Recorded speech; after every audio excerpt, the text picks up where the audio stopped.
something beside me, a light to the kerosene, and the places aren't real anymore, and the faces don't say anything, in the silent light of the mind-blown sphere. It's a game, Devil's Chess Club. Devil's Chess Club.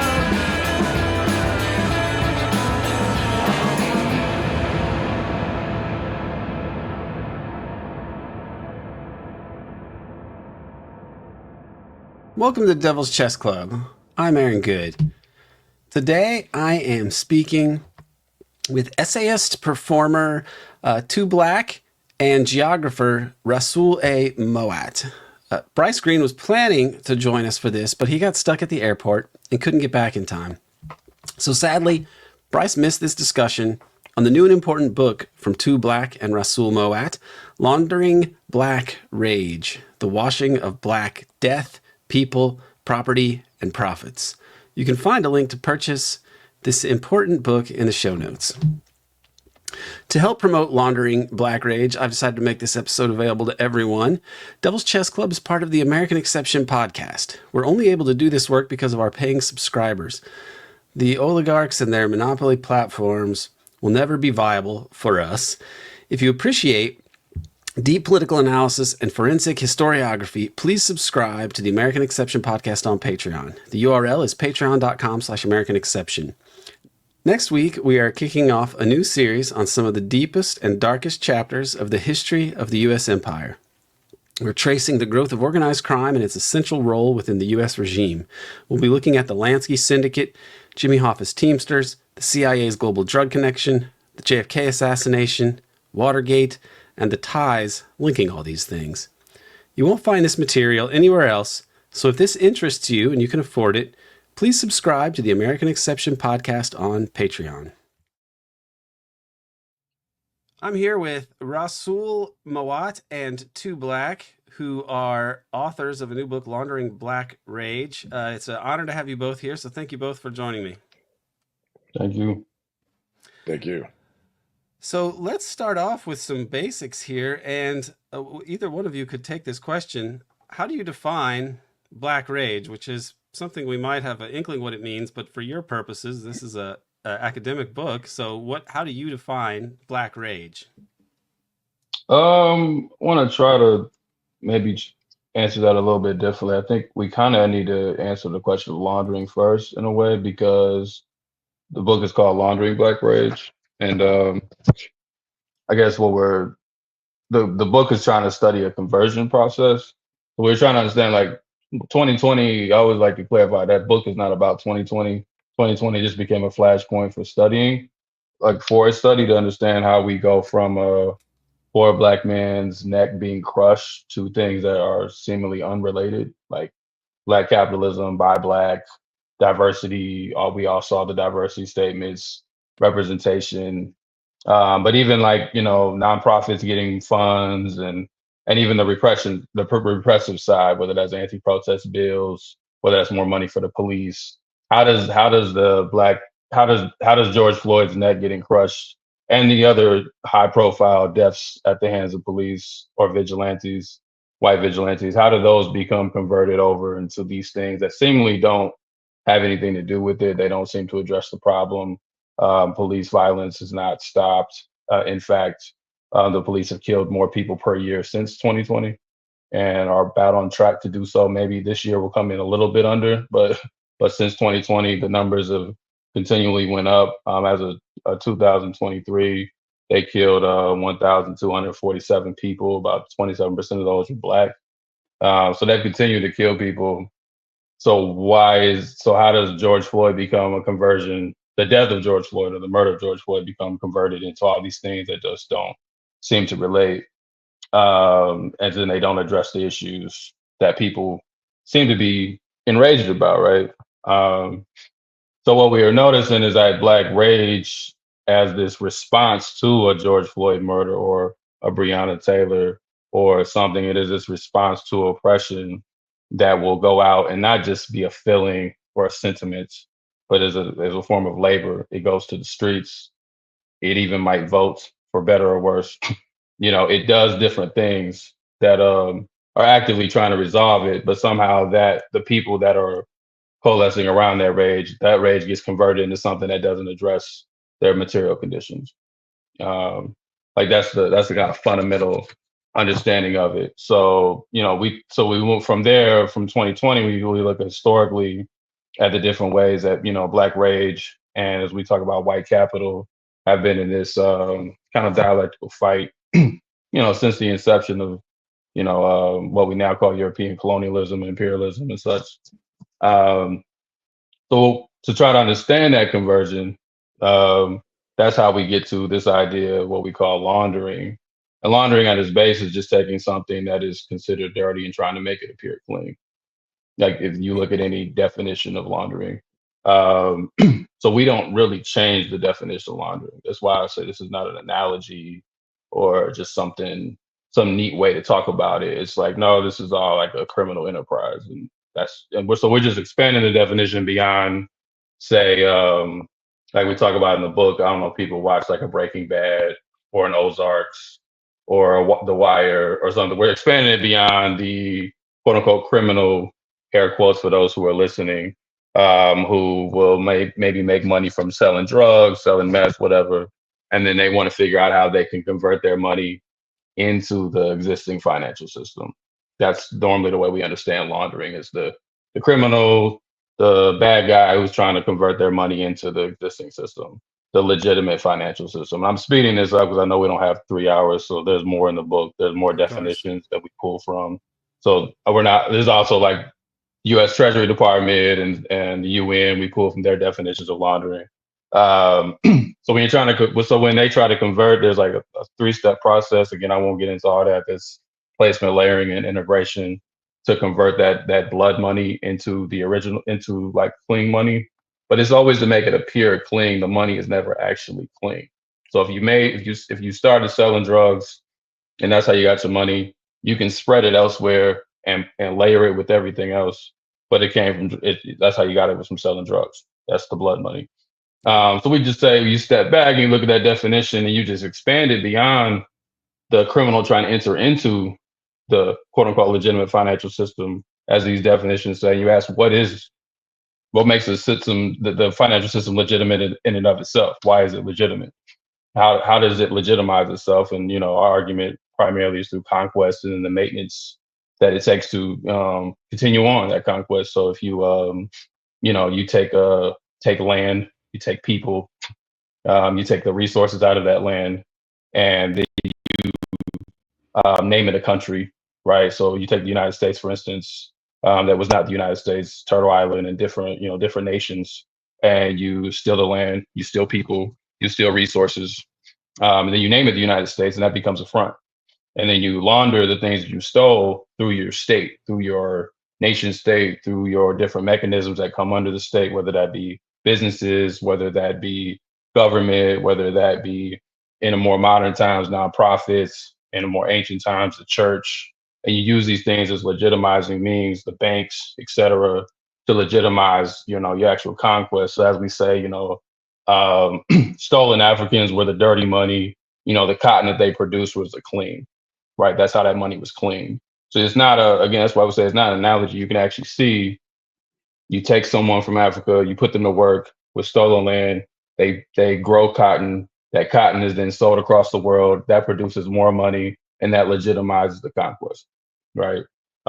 So Black rage at its core, we argue, is a response to this process. It is a response to the conquest, to the taking the sovereignty of people, dispossessing them, and all the things done to maintain it. That when we think about the police brutality, the lead in the water, the displaced neighborhood, all these things are done to maintain, this conquest and to maintain this system of capitalism and imperialism. So that is happening at all times. This laundering is happening. that so the laundering is really happening beyond just what we call black rage. Black rage is just what we chose to focus on to study it.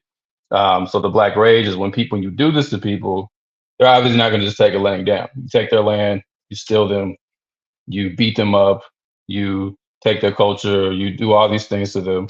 They're not going to just be like, okay, you know, they're going to respond to it.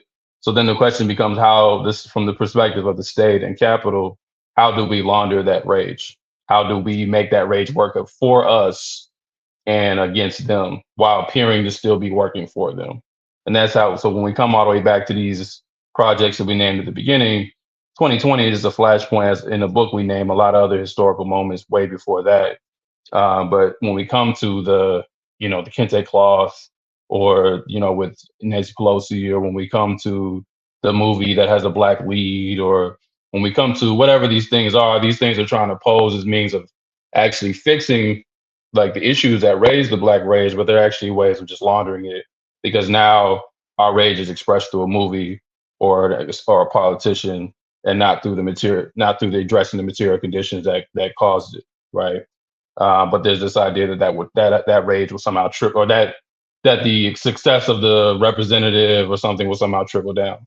But then on the other end, it's actually used as a moral panic to target people, right? So it's not just the kind of co-optation that people might use, and I think co-optation limits kind of what we're talking about, but it's also can be used for, like I said, to pass repressive bills. I was reading back through our own book, and we talked about after the Stonewall Rebellion, they passed what was called the Negro Act back in 1739, and that's when they started saying that black people cannot meet in spaces unobserved. They're not allowed to read. There's no freedom of movement. So they'll use black rage as a means to actually repress as well. And this is all done. Rasul can speak more about the state and cities. I don't want to. I think Rasul can speak on that better than me. But the state, as we'll get to, the definition of it goes beyond just government. Our conception of the state is much broader. You're talking about, I don't know if I have the definition written down here, but talking about the different functions of capital that include the bureaucracy, but also include private and corporate interests.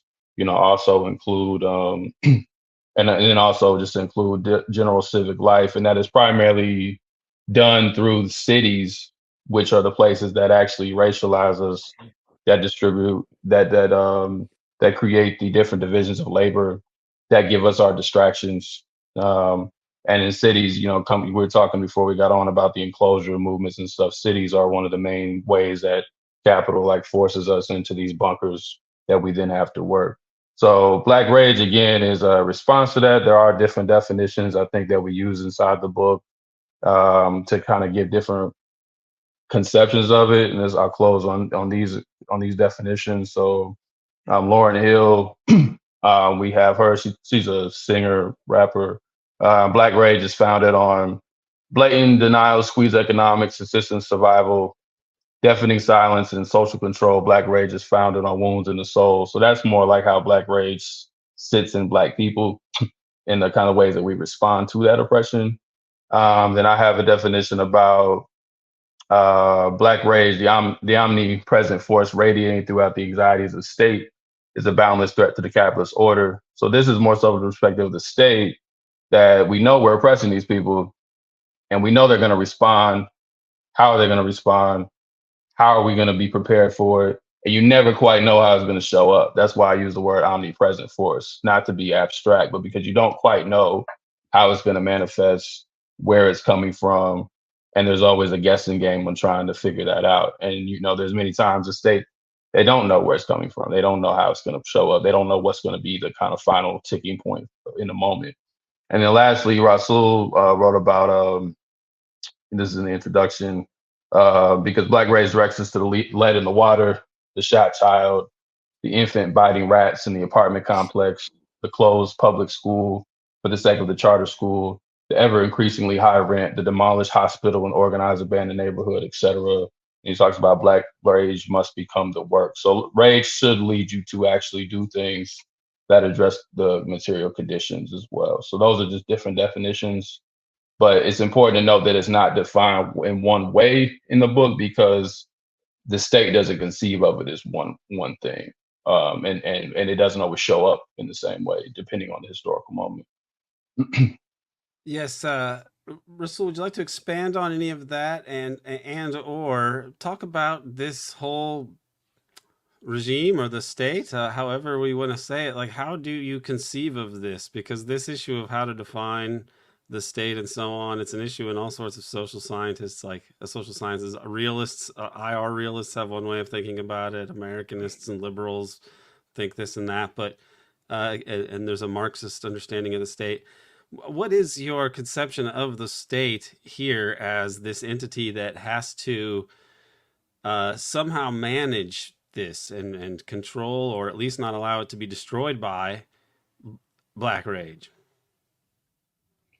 Yeah, well, I guess just first, just adding some, some additional points to the point about black rage and laundering. So, if we use the analogy of, the multitude of mafia-based movies and so forth as relates to drug dealing or some other type of criminal enterprise, and the laundering is of money, then the laundering that we're speaking to is the laundering of a society. So a society is the thing that's been laundered to make it seem legitimate.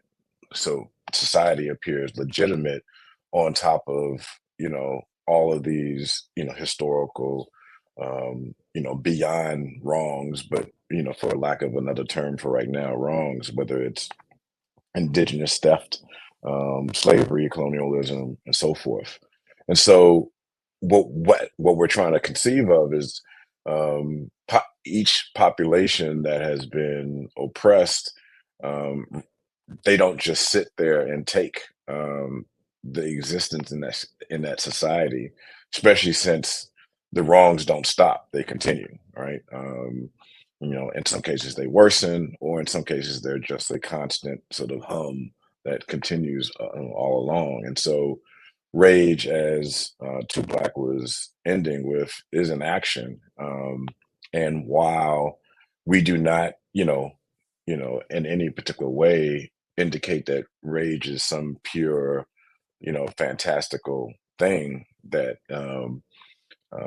it is automatically leading to good. It is a reaction. It is a pushback to just accepting the status quo within society. So rage can take the form of strikes, riots, um, the actions of creating blockades that stop capital, the actions of barricades that sort of begin to protect interests of communities, and even the occupation of spaces and buildings and so forth.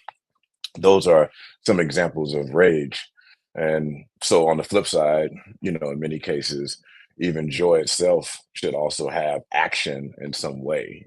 Neither rage or joy are like devoid of action. They can't just be a part of this ephemeral of, or this feeling Sentiment, yeah, uh, of sentiment and so right. forth. So those are just some examples of rage, and the rage that aspects of the state have reacted to, or have created narratives of concern that other aspects of itself sort of take on further. So what I'm alluding to is then a you know um, sort of base and superstructure, way of viewing the state. And we've chosen that not because of just some personal preference or leaning, but it helps to articulate as best as possible all the different ways and all the different sort of facets of a society that's reacting to this rage, whether it is one aspect of government, whether that's both legislation as well as the bureaucratic officers that are in various departments in different sort of levels of government, private interests, and private interests in this regard relates to those with exceeding amounts of wealth, and then we're separating private interests from corporate interests.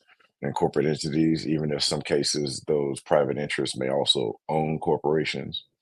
And so, and then beyond those corporate interests, we still have religious-based institutions. We still have classes upon people who are in various occupations, depending upon where they sort of reside, either in the base or in the superstructure. Because also with the base and superstructure, there is this constant notion of things being produced, right? And the things that are produced are just like products, cars and houses and phones and so forth. But tastes, um, the values are being produced, and they're produced over time, and they're taken on by people. Both created by people in the superstructure, but taken on by people in the base. And so this is helpful because this allows us to not necessarily use this articulation of laundering of Black rage to sort of point out and identify, the worst culprits in society, but it's more so to allude to how we all are somewhere in this particular space that allows for the laundering to not just exist, but to continue to be in good working order. It's still doing the job.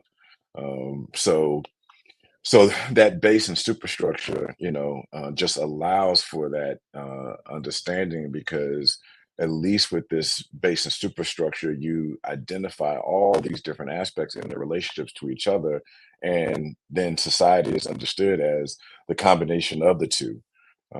Yes, there are plenty of other definitions of the state um, that could be helpful in other particular contexts, but this is the one that works for us, especially because it doesn't just solely rest on thinking of the state as government. Because if that was the case, then we would just be talking about police reaction to various sort of protests and uprisings and things like that. And before we even get to, um, hard power sort of reaction, there are all these soft power things that are done, but the soft power isn't just sort of pushed by government; it's accepted by people, and in many cases, it's called upon even prior to the soft power even being created. And whether that's holidays, and so holidays become a form of laundering and a form of accepting the status quo and accepting our dynamic and relationship with a society that has not only perpetrated these past wrongs but also continues to operate them. So I hope that kind of is helpful, and I'm more than willing to go more in depth, but that kind of both connects to Black's opening response to both just a subtle expansion of it, and also why we're defining the state or working with a base superstructure model of the state.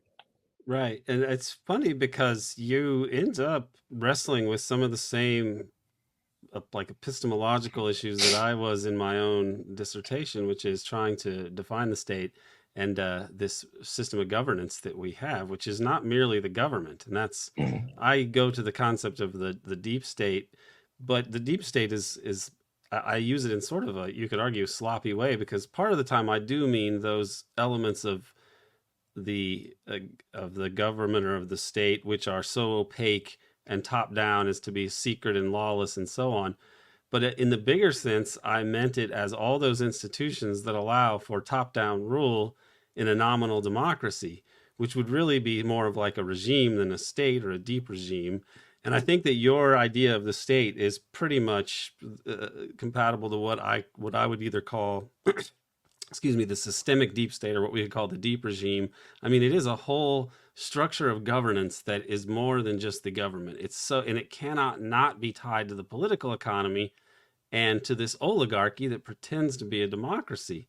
And that is part of what we are really dealing with, is an illegitimate kind of top-down system that we have here.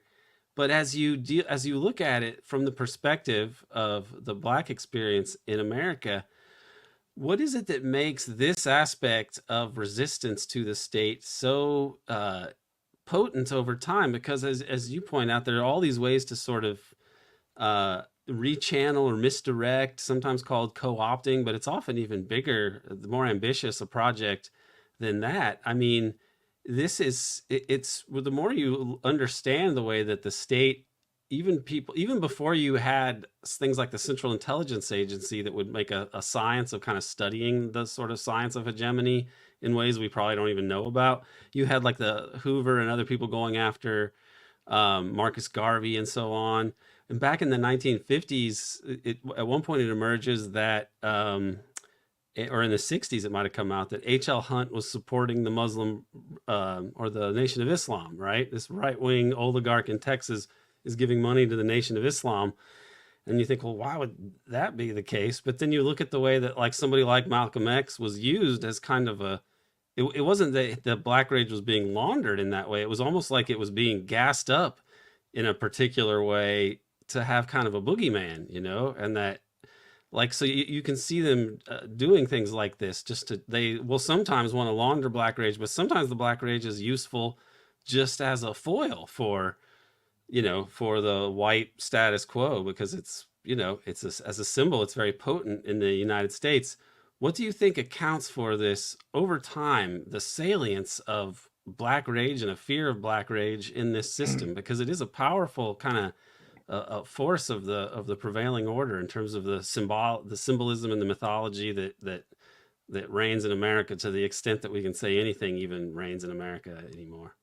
Yeah, and I think definitely, Two Black would probably have some, additional points, or and so I think, at least for me, or at least I think we've talked about this when we were trying to draft the book, but the tripartite system of thinking about the state, and for listeners that's thinking about the sort of public state, the typical, democratic one in which people are going to be engaged with on a Tuesday of November, 5th, right?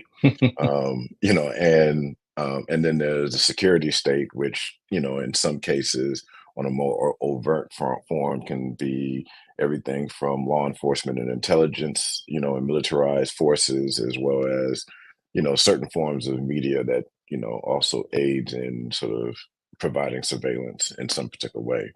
And then what you were referring to in terms of the deep state, actors who have allegiance and loyalties, to certain interests that are sort of being conveyed through these particular structures. And while that is a helpful sort of analysis for some other things, but for us, it doesn't help to explain, the grandma who tells, her grandchildren, don't y'all go out there and protest and get in trouble, and continues to say that all throughout her life, thereby almost aiding and nullifying her grandchildren's attempt to actually engage in rage, which is quite normal, right? You know, so there's no feds, there's no intelligence services that have cultivated, that sort of prevailing sort of don't go out there and get in trouble, don't go and embarrass me, and that type of a thing, right? And these are very real things, and when we get into the intricacies of church groups and so forth, it is equally in that same particular space. This notion of, be complacent, accept the norm, and so forth. It's just one of those things where that doesn't quite, jive with that, and where those things come from, especially this sort of desire. I think both Two Black and I, were sort of familiar with Joy James's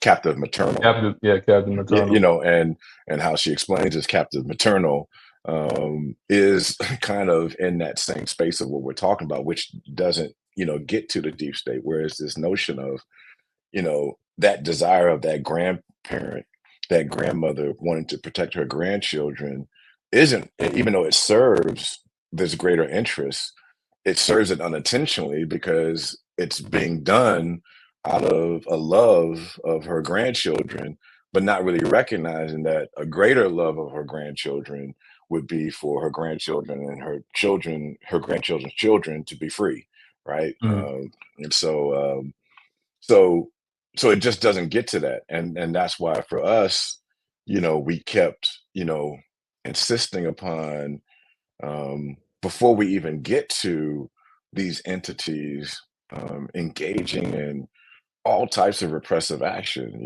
whether it's police forces in Chicago, creating torture mechanisms for young people when they're arrested, and so forth. Before we even get to these types of things, before we get to ordinances around loitering and so forth. So this is before we even get to a riot, and this is even related to suppressing the riot. This is just about managing a city and managing a population. Before we even get to that, um, you have people in these communities all throughout the United States that keep, the pressure in. Um, so instead of actively seeking ways to, um, either cultivate rage or convert rage into some action that could be of benefit, it's sort of shifted away from being rage and is shifted away from the actions that could be that could come out of rage. Because one of the things that we say ultimately is, that because again, rage is not pure and it's not like the be all and end all. Is that, um, if you're pissed off enough at the conditions of other people, not your own conditions, but the conditions of other people, you're going to then seek to solve the issue. So it's not about just the act of rebellion in terms of tearing up a window. You're trying to find some type of restitution for another person's conditions. You're trying to get the land back to people. You're trying to get food to people. You're trying to get healthcare to people. And so, ultimately, things, if it's allowed to progress, it could turn into, commune like, living, imaginations. But rarely it does it ever get there, and so it just stays in this space of moving from anger to rage, and then it's suppressed or it's diverted. Because one of the core things that we talk about is the laundering of black rage isn't suppression of the rage, it's the diverting of the rage. It's the, the Management. in the management, the monetizing of it. So hey, don't stop being mad, but turn your anger into a mural, right? We'll either we'll cover we'll pay for you to do a mural, or we'll give you the free reign of, you know designing the mural to the extent that you wish to, design it. But we're not going to stop you at all, and so somebody is choosing to say to themselves, without intelligence forces, okay, okay, that seems fine with me, and who cares about the conditions of other people? So I was mad, but I'm not mad anymore, and I will, still move forward on these things, and so, I mean, even though we deal with, particular city example, and taking it to the farthest extent, looking at all these relationships that emerge, especially with the rise of black mayors in, the 60s and 70s. But for us, that again is the reason why we chose this particular definition of the state, because this is the one that captures the ways in which both, intelligence forces think and operate, but it also captures how everyday people, begin to make these subtle choices to, um, aid and abet the laundering without, even knowing that that's what they're doing. And so, yeah, again, I know Two Black and sort of chime in, but I hope that's kind of, helpful for clarifying, in many different Yeah. ways. Oh yeah, the I, system it, does that aspect of it. The system creates like incentives and so on for people to across the spectrum. So I know that these are very, very different cases, but you're like proverbial black grandmother who's saying like, "Hey, calm down a bit," because of hard won experience, and a desire to like protect, her grandchildren. And then you think of like people, but she's not being bribed by J. Edgar Hoover to do that. She's not like subverting the revolution because she's on the payroll somewhere. She's like a grandmother. And then similarly, you think of news people, and there's kind of an obsession among some sort of super or very online radical people to like really obsess over which reporter or journalist is a CIA asset. But the bigger issue is that every incentive of corporate, control over the sense-making apparatus of this country, the institutions, the media, and everything, is to act as if you were a CIA agent, for example. Like everything puts you there's not, you aren't rewarded for going against the regime in this or any other civilization, which has always pretty much been imperialistic. I mean, civilization and empire heretofore have been largely, working in tandem, and everything everything in human institutions like this encourages you to serve the powers that be, because otherwise, how would it even be organized? This is our conundrum, in that everything is designed to make you go along to get along in one way or another, or if not, to be abused and used and misdirected in some way. It's really something when you look at the scope of it. Yeah, no, and so the grandmother example, I pull from the Last Poets, When the Revolution Comes, and so there's this one fantastic line that comes from that particular poem where he says that when the revolution comes, is when old wrinkle-faced queen is rocking her last days, thinking about her grandchildren, and then the very next set of verses is. And then when the revolution comes is when the old wrinkle-faced queen grandchildren is marching in the streets, singing, revolution, revolution, so their grandmother can die free, and so it's yes, we can think of a system, but it's not, in some ways, because it's, this grandmother, may or may not have ever gone through large scale systems of schooling or anything, but it's just this notion that has been created to not respond. And then even when a response, because again, rage does not mean liberation. Rage just means finally a reaction that's other than acceptance. And so I don't know, Too Black, if you wanted to sort of I think you get at a good point, because I was thinking about this as we were preparing for this, because I think I was thinking about when you write something, you kind of go back to your earliest origins, what you were thinking about after you wrote 50,000 words or whatever the hell it is at this point. But like but there's this part where I think part of what I was trying to understand, or both of us trying to understand, was what Rasul was getting at in terms of what does it mean to get people to do things when there's not a gun at their head, when they're not, I mean, we like to say people are brainwashed and all that, but, there's a big argument sometimes between certain political scientists about propaganda, whether it's brainwash and people don't know any better, or whether people are just acting in their own interests, like we were saying with the grandma, just trying to protect their child. And I don't think it's really one or the other. I think it's very sloppy and convoluted. So it's a bit of both. It is the ad you watch that confuses you, and it also is just like, I want to stay alive, or I just want to eat, or I just want stability in my life. It's both, and it's not one or the other. Some people, it varies, one direction or the other. But there is something to be said about, like, when people say co-optation, is why we struggle with this word, or even we had a Femi Otawo did the blurb of the book, elite capture, or when people say movement capture, or I don't have a problem with any of these terms. I guess my thing is like, so what if you say like the state co-opted something? Like, co-optation is not like someone, like we quote one of my comrades says, co-optation is a self-critique. So someone co-opts you, like what mechanisms are in place for that to happen, right? Because the co-optation is not an imposition in the same way that an invasion is, or an occupation. Like, it's not the same way where someone comes in with guns and says, do this. We know what that is. But co-optation is like, there has to be some existing things there for me to come in and be like, okay, you're mad about a police murder. Here's a mural. Here's a Black TV show. here's a black bank.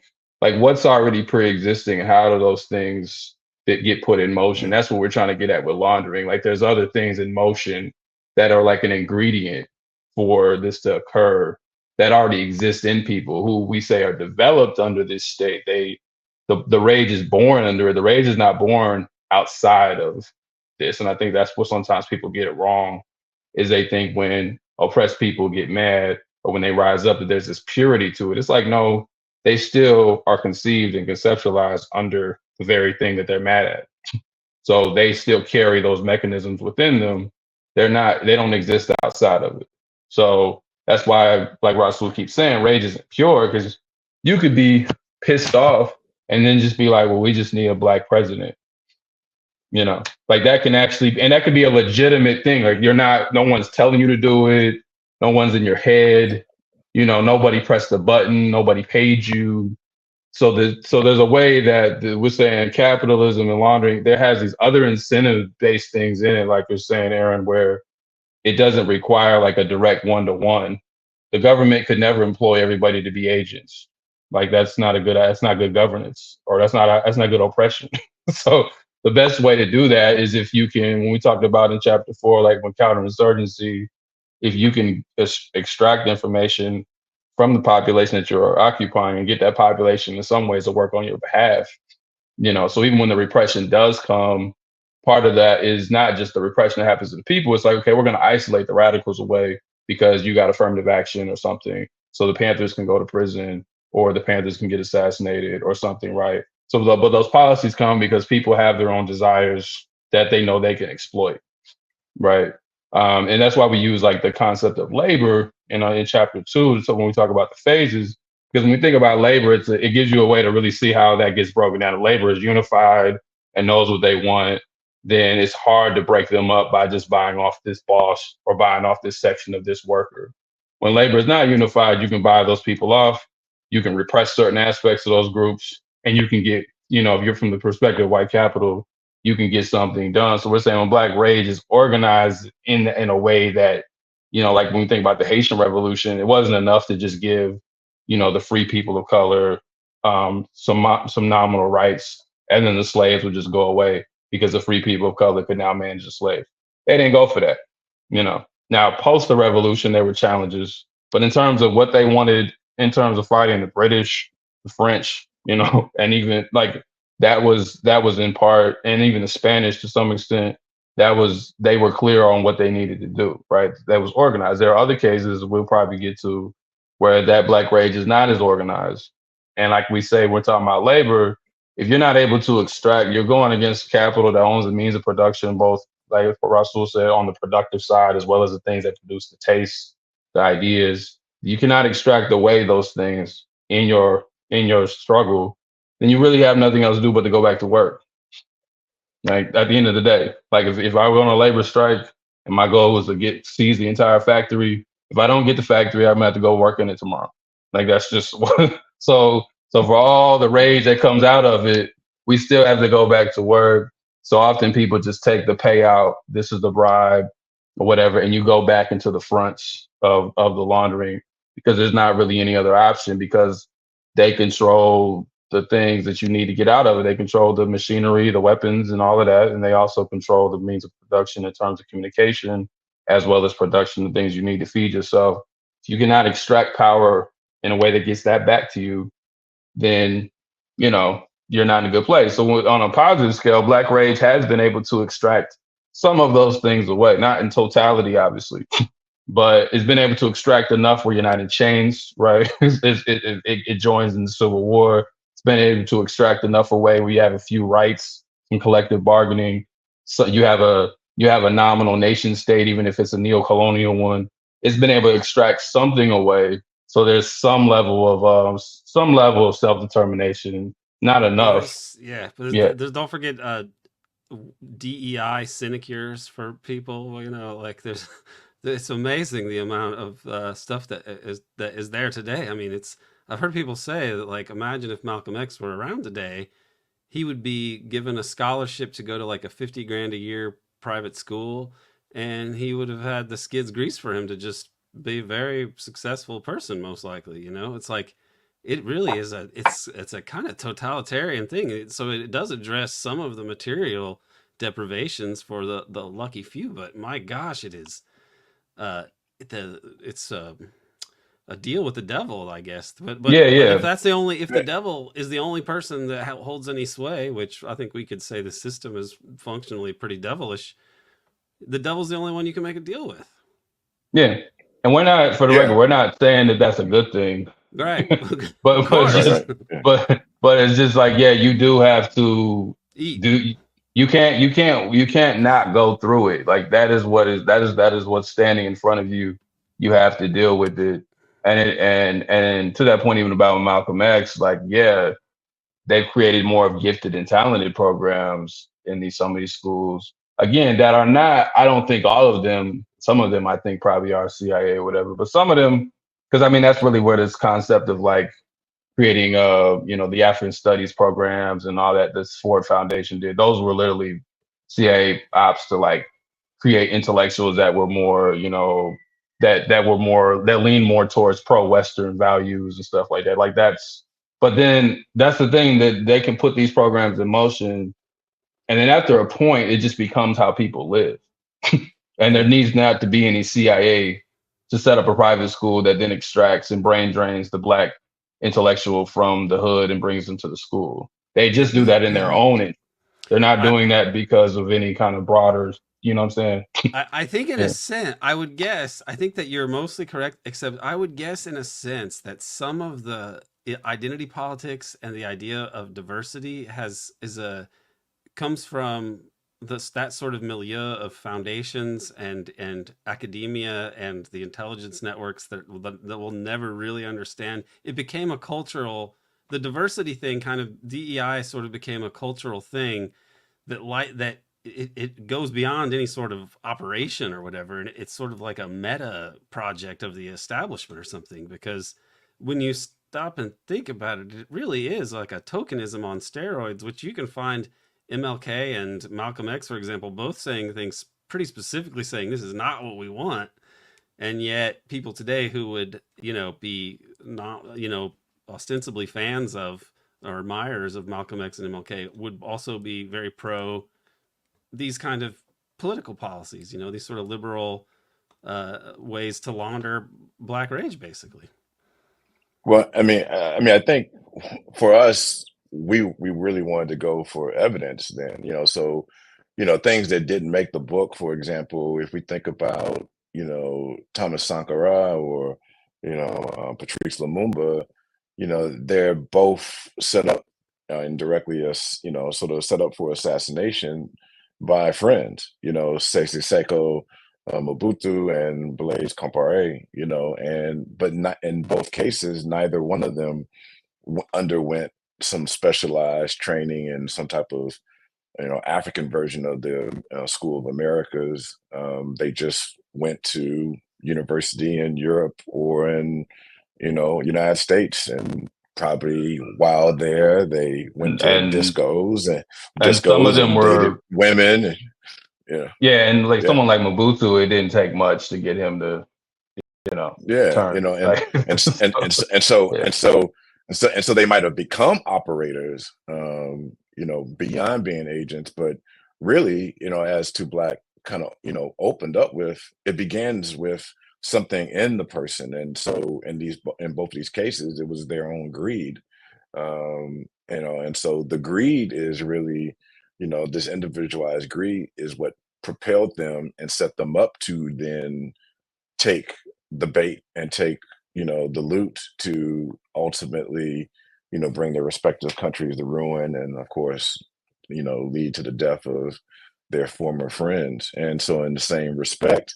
um, it's not that there, it took heavy, police forces in 2020 to silence, protests. And, it took 17 murals, throughout the United States. And it wasn't even really the murals as much as, certain key individuals, wanted the ability to say, look what I did, what role did I play, or, either because they painted the mural or they brokered the relationship to sort of move towards a mural. I'm not talking about the mayors, but I'm just saying, in the respect of, many of those cases, that's what we could find. It's not really a sophisticated, elaborate sort of system.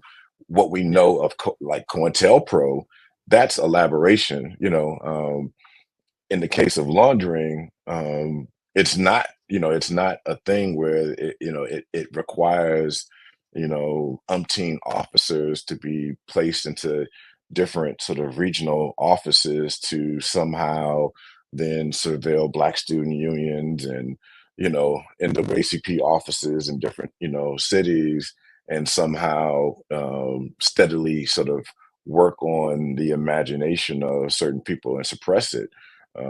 It's already there because there's enough of a culture of individualism in specifically United States society that then sets up a person to be willing to not care about the other interests. Because then again, that goes back to how we define rage. Rage is you not being angry about your condition, but about somebody else's condition.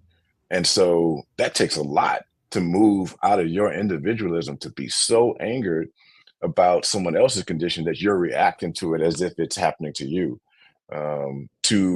And then go beyond just the sort of reaction, the initial reaction, and punch a police officer or something, let's say, right? To actually, like, how can I aid you? How can I make the change of your life situation be my priority for my life? We don't think in that way, and at all. Like, at most, we when we think about others, we'll give the priority to a family member, and a close friend. But a complete stranger that's out there on the street, that is not what we're cultivated for. And that innate thing is what then sets up the actual laundering aspect. Because again, in many cases, it's these people who then call upon state forces and dollars to come in after the fact. So it's not like it's them, especially in the case of what we were living in Indianapolis. There was no like widespread city effort to, like, how can we suppress the people of Indianapolis from being angered further. And they didn't really need to. And so And so that's that's why the we scarier part. No, I'm just yeah, saying that's the exactly. scarier part, and that's what we're getting at. Like, Yeah. there's something I think it's important here to talk about when we reference like Gramsci and Stuart Hall, because when in our conceptions of the state, or really pulling from them, because Gramsci talks about the state as as the educator of the people, and then Hall Hmm.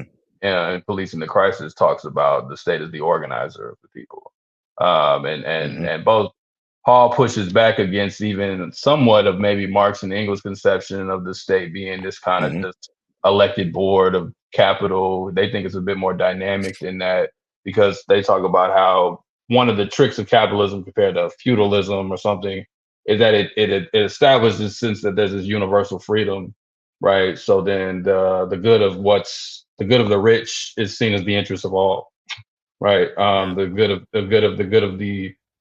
the elite. So in that sense, we all think it's good to have upward mobility and to obtain more and to get more resources in our life and things of that nature, right? Like that's seen as a universal interest versus it just being those rich people that live in a castle under like a feudalistic system.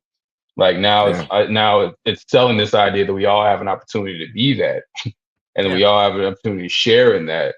So it's seen as a society wide benefit to engage in that kind of capitalistic behavior. So it, like Marx talks about, how like capitalism just breeds this, because that you're gonna have rainfalls, you're gonna have shortfalls, so it breeds this like sense of hoarding, of resources, because about the ups and downs of capital, right?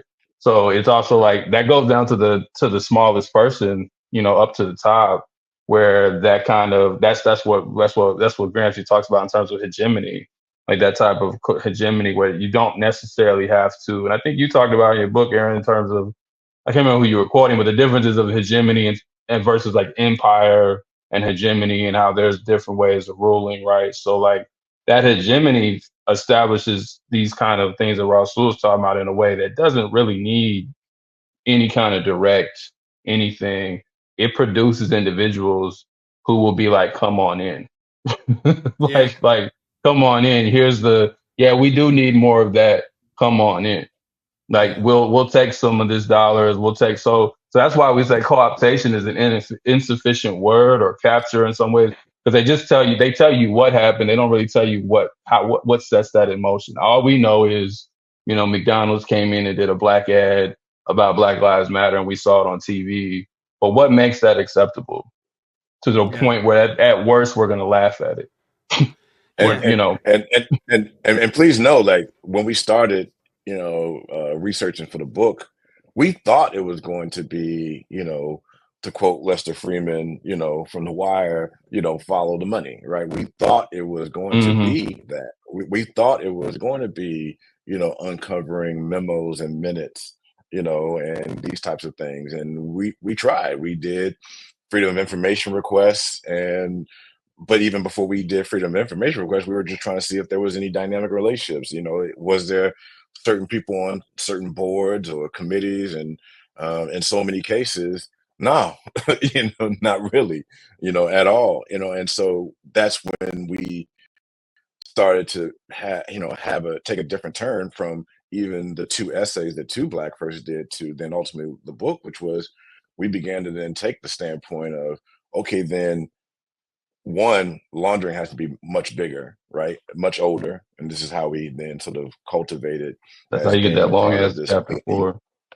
Yeah, exactly. Yeah. Cleaning up the society. But, Yeah. instead of, just this money thing, then the other part is, this is what then led us to really explore, how do everyday people, more importantly, sort of engage in the laundering and suppress their own rage, suppress their own capacity to have rage. Yeah, I You're mean, going to have yeah, less we can think about rage if you're materially comfortable. This is, and this is always. the brilliance of the system, is that the people with more wherewithal are, and especially with efforts of DEI and such, if you are a black person in the United States and you have some educational wherewithal and you haven't been, somehow damaged by the system generationally, then you actually could be able to succeed in this society by the definitions of success. And that is that therefore your most capable people, who would be the most useful people to like actually make this rage into something constructive, are, as you say, they are, you're right, co-opted isn't right there. It's almost as if we could say they've been civilized. But that means we need to have a very grim view of what our civilization actually is, which we probably should have a grim view of it. I want to point out a Mhm. couple of things here that you mentioned in the book in passing, but you, at least in the case of The Watchmen, you get into it. But I look at some of these pop culture ideas that float around, and I agree with you in that we're not going to ever find documents like pointing out any sort of hand behind like producing some of these things.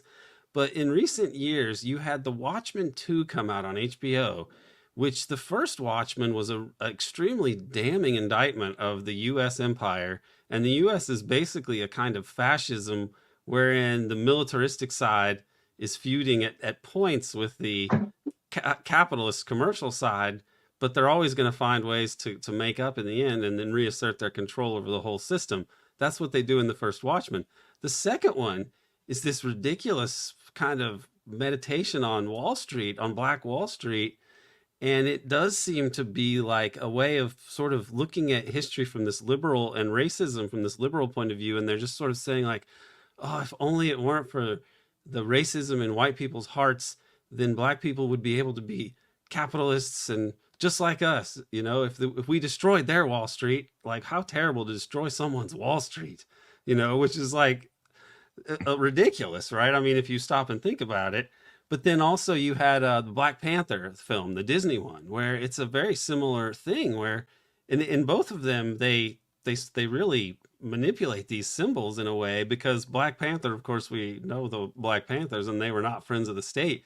But this new Black Panther is basically, don't be an angry black man, join international trade. You know, we shall make Africa prosperous by engaging in international commerce with these friendly white countries that we've ignored for too long. I mean, how in the world this became, it's so sad actually that like a lot of black Americans really love the film, and I'm sympathetic. I understand why, but it's like, this is a kind of cultural chicanery really that is, I mean, that's powerful, because there's no powerful forces that have hundreds of millions of dollars to make movies that depict our perspective on these things, you know?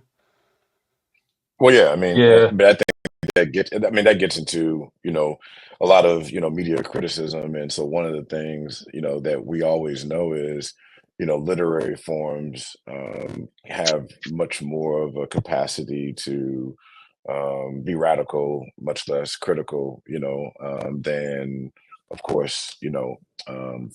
All right. And so there's just that reality in and of itself. And then there's interpretation. So even if we are not so sure if there's some planned narrative that was trying to be educated through Watchmen, and I don't even want to call it Watchmen 2 out of respect to, Thank you.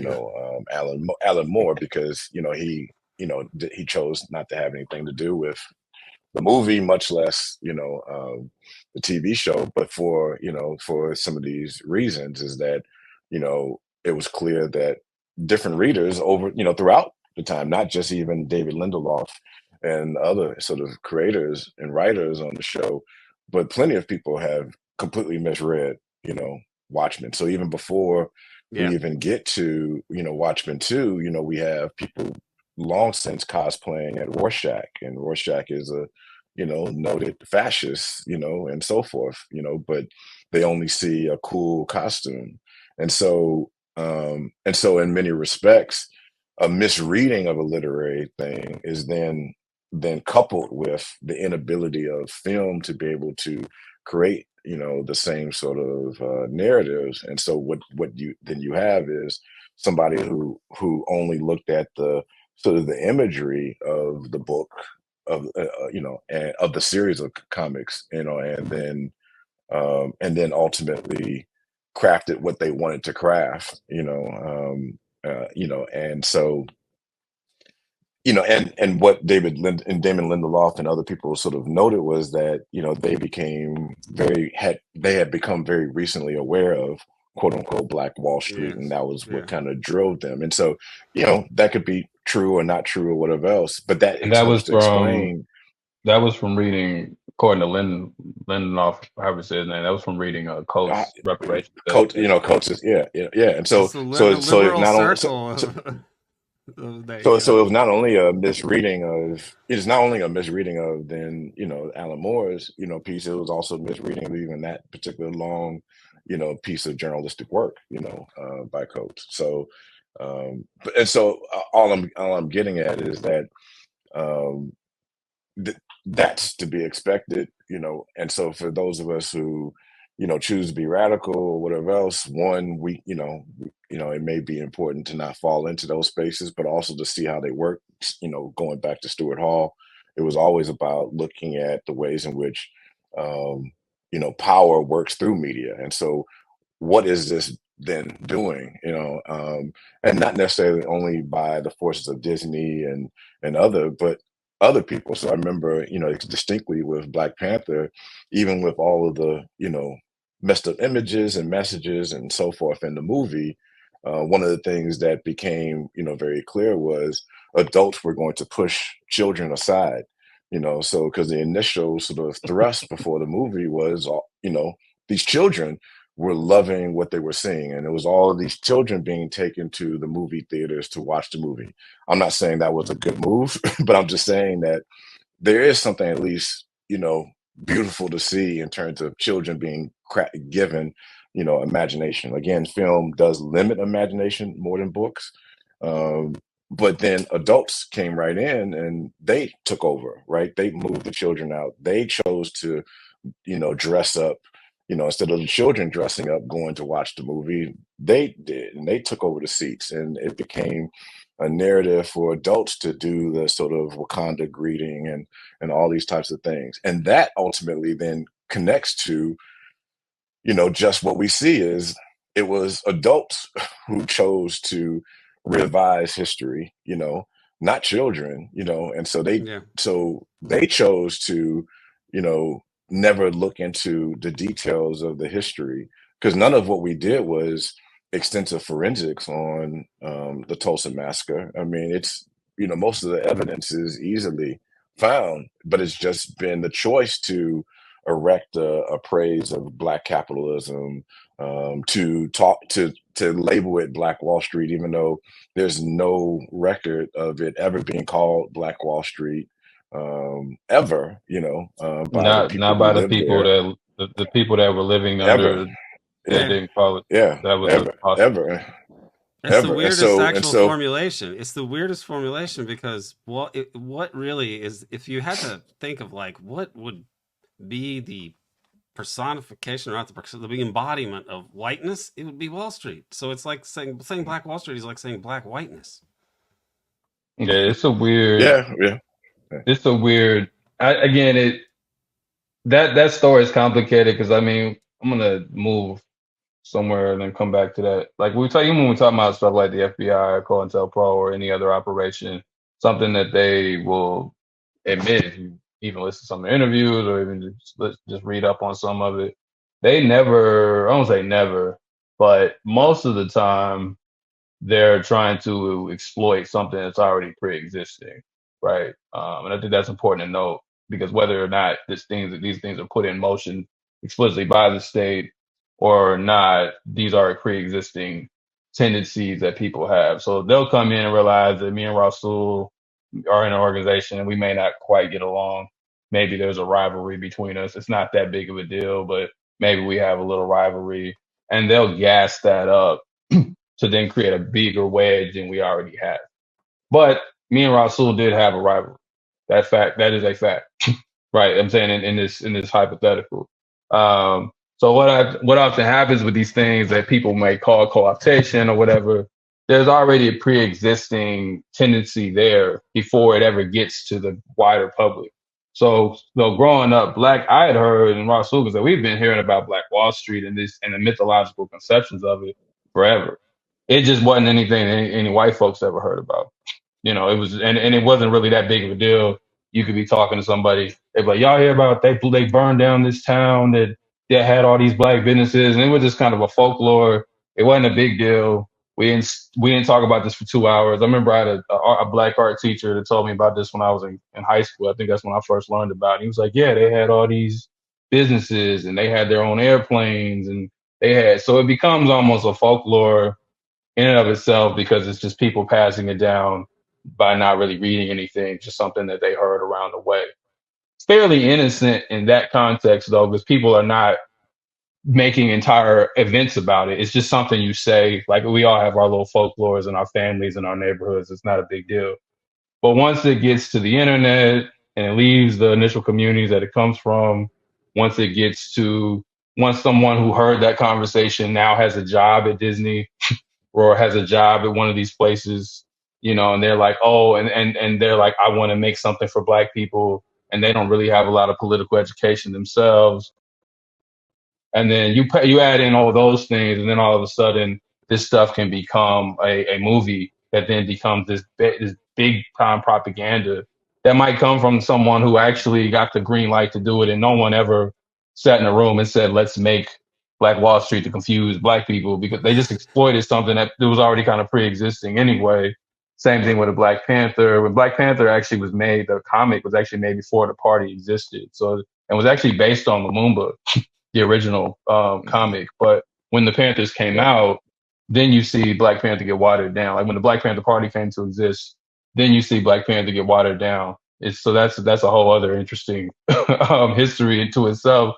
Because a lot of times these things are a little bit more messy than they might seem. Once they get to this scale, they're not built up from the bottom to the top of some operation, but at some level, once it starts to intersect with capital in the market, that's where it's probably going to go anyway, unless you have someone in place who knows really what they're dealing with and can maybe stop some of the worst tendencies of it.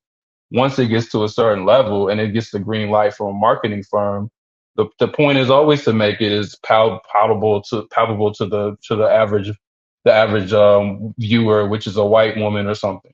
The point is always to make it more easy to digest by the broader public, right? Like that's just the way that this shit works, even when it's not political things, even when it's just like a random character that has no political, nothing. It's just someone who fought bad guys and maybe they were a little too bloody, so they water it down, to be less bloody because they need to sell it. Like that's just the way that this works anyway. So when you come back to like Black Wall Street and Watchmen and all that, like they took what was broadly folklore that people really didn't study the history of Black Wall Street, and they put it into this movie, and then you start seeing Joe Biden saying we're gonna rebuild Black Wall Street and his racial wealth gap conversations and all the capitalists what do they call them venture capitalists that are giving investment money or now, and then you even have black banks, so it just became this big deal. And I'm like, yo, when you actually go look at the story, this was not really even about whatever people want to call Black Wall Street. Someone was about to be lynched. The black men who were primarily veterans went downtown to protect the black boy who was going to be lynched. The white folks got mad that they were going to protect this black boy and said, oh, let's actually not just lynch this black boy. Let's just do this to everybody in this Greenwood neighborhood that was attached to Black Wall Street, which is really only 2 or 3 blocks of stuff. Like people think Black Wall Street is huge, 2 to 3 blocks. Then you have like 36 blocks of Greenwood, which is the neighborhood that these black people lived in. There's actually also 2 other black neighborhoods in Tulsa. And that became really a response to resistance because black men didn't just go downtown to protect him just randomly. They went downtown with guns to protect the black boy from being lynched. They came back again. A fight broke out. And then the white folks decided that they were going to destroy the entire neighborhood that day. And then later on the next day and that morning. And that's how we get the massacre. It had very little to do with any evidence that I've seen. I'm sure there was some jealousy here and there or whatever, but the evidence primarily points to this was a response to resistance. This was a response to self-defense. That's what this was a response to community defense, right? So that part gets lost, totally moved out, and it becomes about, like you said, black capitalism and black people being able to get wealth or whatever. But yeah, that's entirely a myth, but that's tied up in a lot of ethos because the black capitalism myth goes back before that. That's Nixon helped lay some of the groundwork for that. Back in the late 60s, early 70s. You can go back even further if you want. Booker T. Booker T. Washington, exactly. Yeah. So I'm just saying, like, this like Camelot. Like it's actually kind of sad and infuriating if you think of the Black Wall Street conception that way, because it is like this sort of Camelot thing. It's as though a future that is not just bourgeois success can't even really be imagined, and so you go back and mythically create some kind of Camelot where it's like we could have enjoyed the mainstream of American life and been like white people if they just hadn't destroyed our Wall Street. I mean, it's and even though but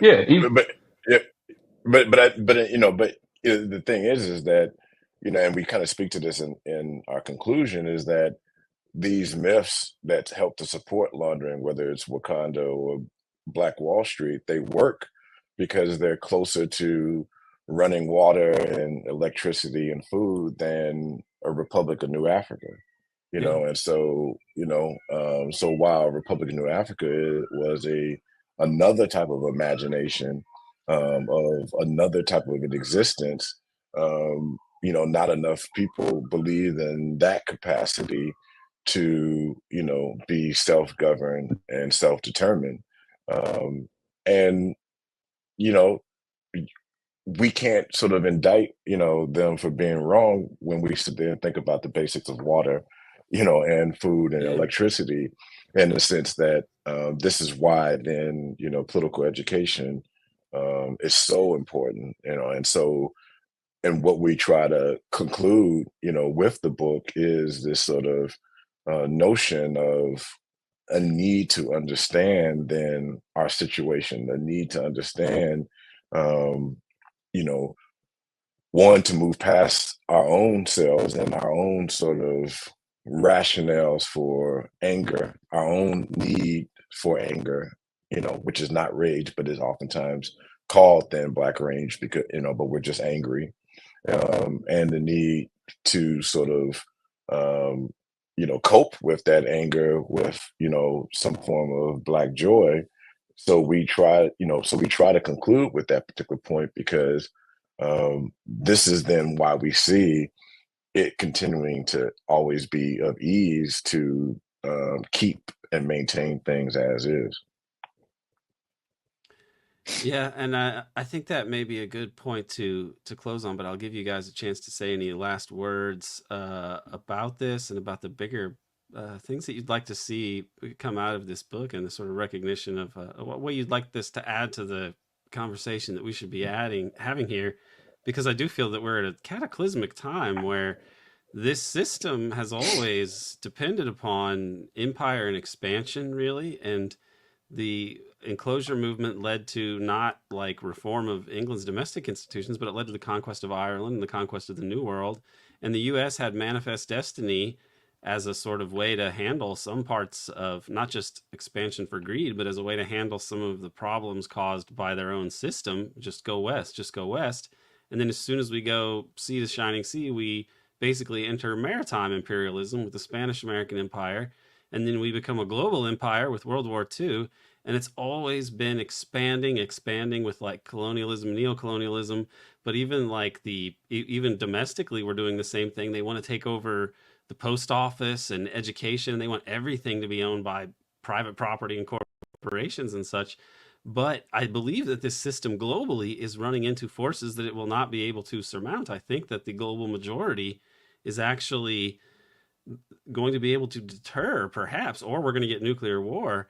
But I feel like this is a really cataclysmic time, and so things that we're talking about now, that they've been able to keep people from understanding broadly because they always had the control of the global system of capitalism, meaning that they basically had all the money in the world. They didn't even just have all the money in the world. They invented money for all intents and purposes, right? But that seems to be the time for that is dwindling.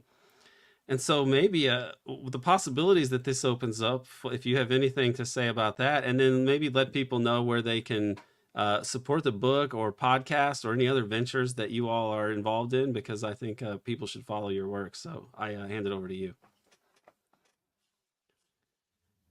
Um, yeah, I think there's a lot to say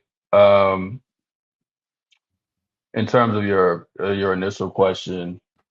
Yeah, I mean, I don't think this. I think we do say in the conclusion this isn't sustainable between climate catastrophe and multipolar world, and not that I think multipolarity will fix everything for the record, but I'm saying like there's just different things growing in the world that do not allow for this kind of process, and I do think the jig is up. Like to your point, in a lot of other places, like when you think about things like color revolutions and stuff like that, a lot of countries are more prepared for these regime change operations where you make it seem like there was some kind of, speaking of rage, that there was some kind of major dissent on the ground, and the United States says, well, now we recognize this random person as the leader of this country. Or I do think those kind of approaches are less and less effective as they once compared to how they were in the 50s and 60s, when the United States was just cooing the shit out of everybody and was successfully cooing them for the most part. And so I do think that there are factors that will either drive this world to an end. I don't think that's going to happen tomorrow, but I do think that can happen at some point. And then I also think that there are different ways that we can move in a different direction. I think for those of us here in the Imperial Core, we have to think about ways that we can weaken some of those forces, not just for our own benefit, but for the rest of the world, as opposed to just joining in, as I currently see people doing around the election. I'm not really interested in a lot of election talk, but in terms of just the tendency to dismiss the reality of the world for the sake of this moment, which is what gets on my nerves for the most part out of everything else, is that all of a sudden, all the critiques you've ever had, all of the nonsense that we've ever seen occur, is just poof. And it's like, well, we got to vote for this so we can hold on to some level of freedom and we can continue to fight. But people aren't really fighting like that. So I don't really buy that. Um, but yeah, I think laundering is not sustainable because, at some point the fronts can't hold up. Yeah. At some point the things start getting confused. And as we say, the downside to particularly the imperial US capitalist state is it just tries to cover too much ground. Yeah. And at some point you can't cover that much ground and maintain all those different fronts at the same time. Those things will collapse on you. You can't cover that much ground. So, a black rage and specifically isn't just about us saying, oh, we're black, so we're going to talk about black rage. But I think particularly in the United States, you asked a question earlier about this, but I think black rage, something happened where they got to leave the building. Just looking at the note. But black rage specifically in black people are within the American ethos have often been looked to as kind of the North Star of what to do, whether that's good or bad. That's historically what it's been. We have been deeply involved in a lot of movements in this colony to at least make life a little bit more livable than it once was. So if you can continually water down that rage, it just makes all the other people that are often looking to us, not solely looking to us, but they do look to us for inspiration. That does affect other movements, just because of the structurally where we've been placed in this society. So it's important to liberate black rage, not just for caring about other black people, even though that's important, but it's like if black rage is on point, most other things will probably be on point too. Black rage is organized in a capacity that is actually going up against this shit for real, then other things are likely to be done that way. You look at the current, again, the presidential election and the way that they've gotten a lot of black liberals to come out and basically just shrug off Palestine. That's why we were talking before we got on air. I think Coates is a positive in that sense, because at least he's not doing that. Yeah. But when you can get the black population to shrug off something, it gives, because people look to us for better or worse, it becomes a reason for other people to do the same. So liberating black rage is important, not just out of some just group sentiment that I may have, but it's also important, I think, for everyone, and I think it can move the world forward. Yeah, I agree with that. I've tried to figure out why this like straight line throughout U.S. history, especially, I mean, the containing of black rage really is one of the straightest lines in U.S. history. Like it's really been this, and I think the reason is that if you ever really address the problems, then you would kind of make it not possible for capitalism to work the way that it has, because the issue. The things that have most clearly impacted the situation of black people in America is a lack of material security and a lack of institutions needed to support human life and allow it to fulfill its potential, like education, housing, healthcare, all these things that are made very difficult in this society. There's a quote from a post, like a KKK type person in the South after the Civil War, and he says, "The tune ain't going to be 40 acres and a mule. It's going to be work, inward, or starve," right? And it's like, that is actually, the liberals would be like, hey, that's wrong. You shouldn't say the N-word. But the rest of it is basically a formulation of capitalism. You're going to work or you're going to starve.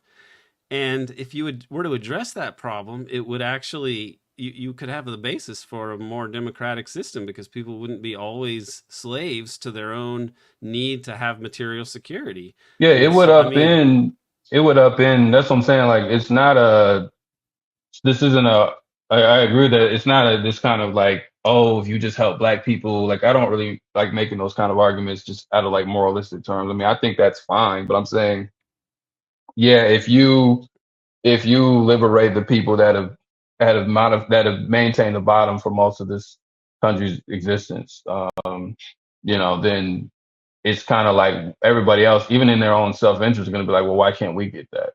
Yeah. You know what I'm saying? I mean, if you just think about it on that very simple level, like if it's just like if you say to black folks that we're gonna like we're finally gonna be made whole, then everybody else would want to be made whole because the people at the bottom get made whole. Then why don't we get? I mean, so even the racists would be like, what's going on? The Yeah. most overt racists would be like, okay, why? Because they're getting it. That's part of why those types of people want to make sure that we don't get it, because that's really one of the things that maintains their kind of existence. But it's just like, so even, I'm not even talking about the white capitalist races. I mean, just the lower level Yeah. races would be like, why are they getting what they're getting? So if we're made whole, yeah, it's just, it's not good for the state of capitalism, because capitalism needs racial divisions. Capitalism needs racism. Capitalism has never really existed without some kind of othering or something of Yeah. that form. There's never just been a straight, particularly in the United States, just a straight kind of boss worker, bourgeoisie, proletariat kind of breakdown, even though race is definitely a class-based thing. It's never been that simple as just 1, 2, 1, 2, because you have all these other existing divisions. So yeah, if you liberate black rage, it's not that it will solve everything. I'm not saying that like if you just did that, it will solve everybody else's problems. I mean, that's utopian. But I am saying it would create a lot more openings if that was resolved, because the rage, the source of that rage are the things that are oppressing everyone else.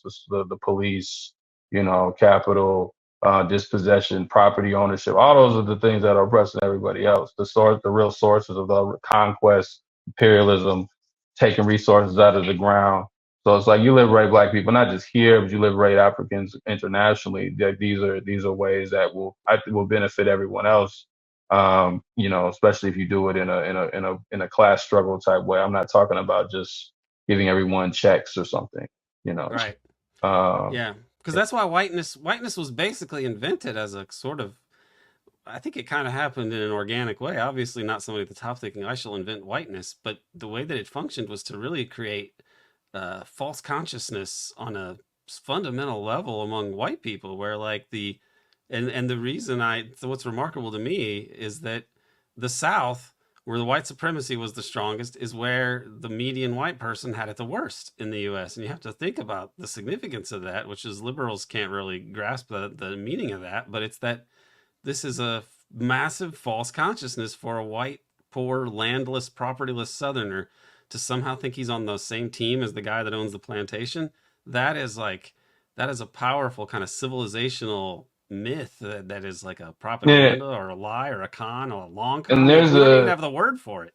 And there's a weird way I mean, I had to talk about that in a different episode. But there's a way Yeah. that I think laundering is helping at this stage of laundering is getting black is leading the way we understand blackness to increasingly be like that too. A little bit more dynamic, Oh yeah, but it's because blackness, it's evolved that way. It's a strange thing. Adolf yeah, Reed says this. Adolf Reed will say anti-racism today functions similar to how racism functioned in the antebellum South. in terms of That today you have you have the anti-racist policies of the U.S. like DEI and other things mhm, like that, and for white people, these anti-racist measures actually heighten their racism and their identity with whiteness and white America mhm, and so on, and basically makes them feel more like it redirects their own what should be class consciousness into rage and anti-rage. I don't want to call it rage, but it's a different sense. But like, opposition to anti-racism.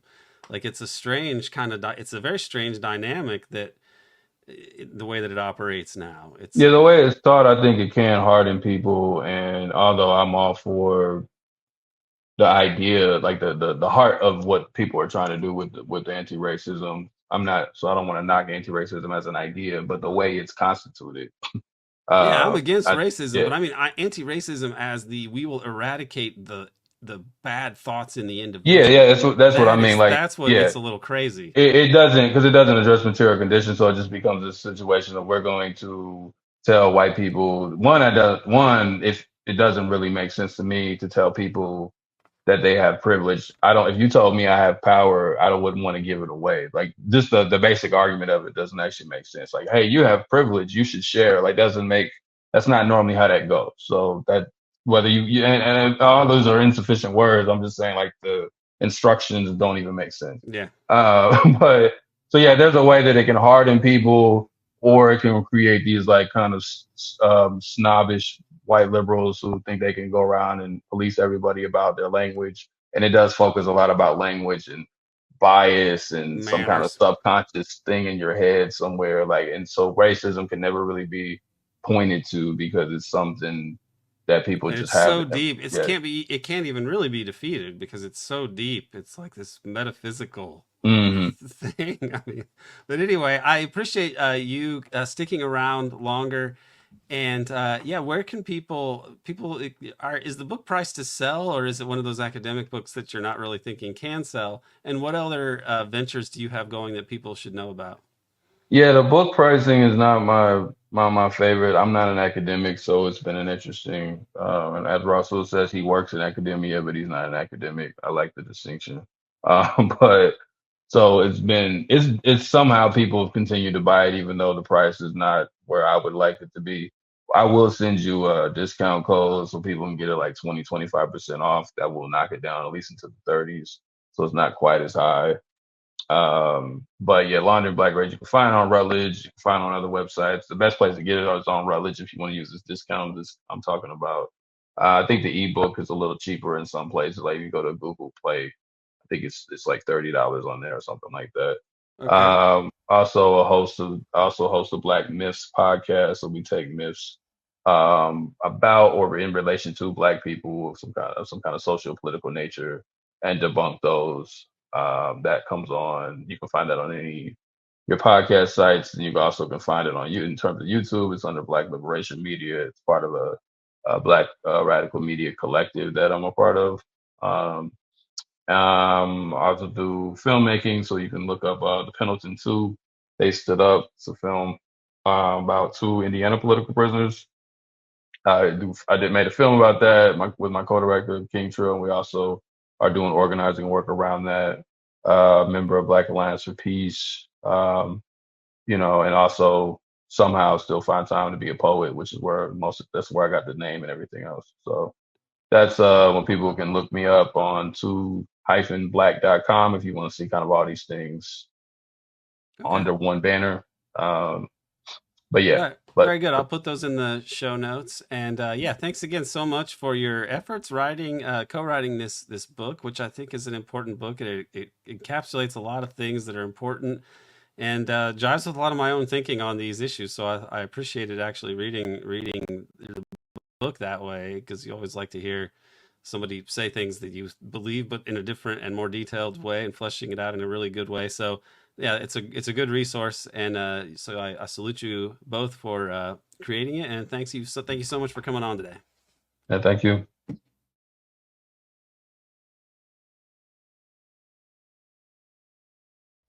As I said in the intro, we made this episode available to everyone to help promote the important new book from 2Black and Rasul Mowatt, Laundering Black Rage, The Washing of Black Death, People, Property, and Profits. Check the show notes for links to purchase the book and to follow 2Black's Black Myths podcast. And please do subscribe to the American Exception podcast on Patreon for the best coverage and analysis of the deep politics of the U.S. empire. We're excited about our new series on the Lansky Syndicate CIA threads running through the JFK assassination, Watergate, and beyond. The URL is patreon.com/American Exception. It's also in the show notes. If you can afford it, please subscribe. Thanks to Dana Chavarria for producing this episode, and thank you for tuning in. I'm grateful to have had the opportunity to speak with 2Black and Rasul Mowatt. We could have gone on much longer, but getting into the details into the book would have taken even more time. I do hope that this gave everyone a good sense of what these authors are arguing.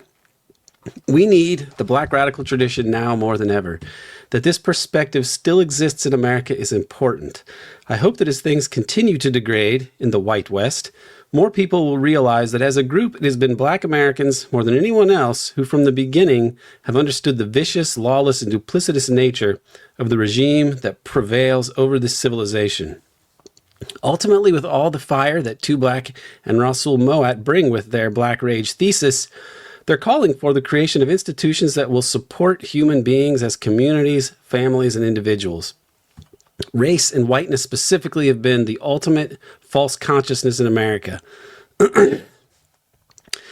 Let's hope that without the largesse of the dollar imperium, the U.S. oligarchs will no longer be able to divide Americans as they have for centuries. Basically, we need more white people to snap out of their trances and realize that they are not really on Team Whitey or Team Wall Street, or whatever we want to call it. My fear is that, true to form, this regime will go back again to some kind of racialized terror to mobilize for counter-revolution in the post-dollar chaos. The oligarchs really are a tiny minority. Somehow, as this unfolds, and as other groups are doing the real fighting and dying overseas, we need to get more white people to realize their pawn status and basically change sides on the devil's chessboard.